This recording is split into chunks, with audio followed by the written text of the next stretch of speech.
Moses didn't write any part of the Bible. Where'd you get that? Because the Bible says that he did, and Jesus said so too. All the Bible scholars say that the books of Moses were written by anonymous authors. All the Bible scholars, do you think that's what Billy Graham taught? I mean, the modern academic Bible scholars.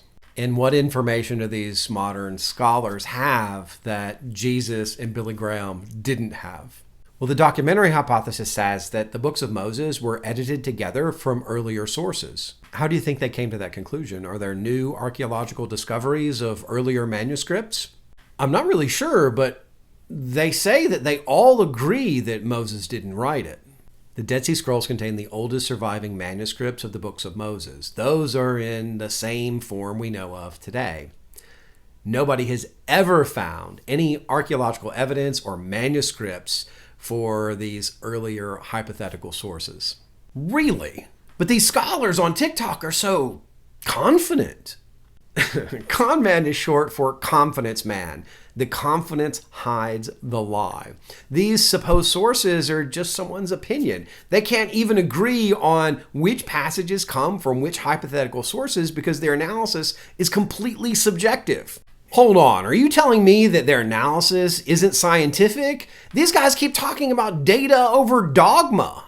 These guys are in the liberal arts, and the liberal arts aren't exactly known for data. They're known really for opinions. Data is more of a STEM thing.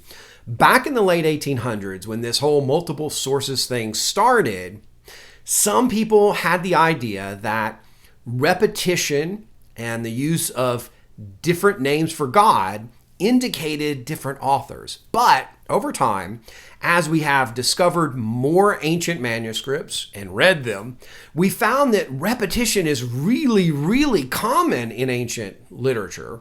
We've also found that different names for a god was also really common. In fact, of the literature available at the time of Moses, it turns out that the books of Moses have less repetition and fewer names for God than were common in those ancient Mesopotamian and ancient Egyptian documents. So why are they doing this? Jesus said that when the devil speaks, nothing comes out but lies, because lies are his native language. Maybe they're afraid that if they tell you the truth, it will lead you to God.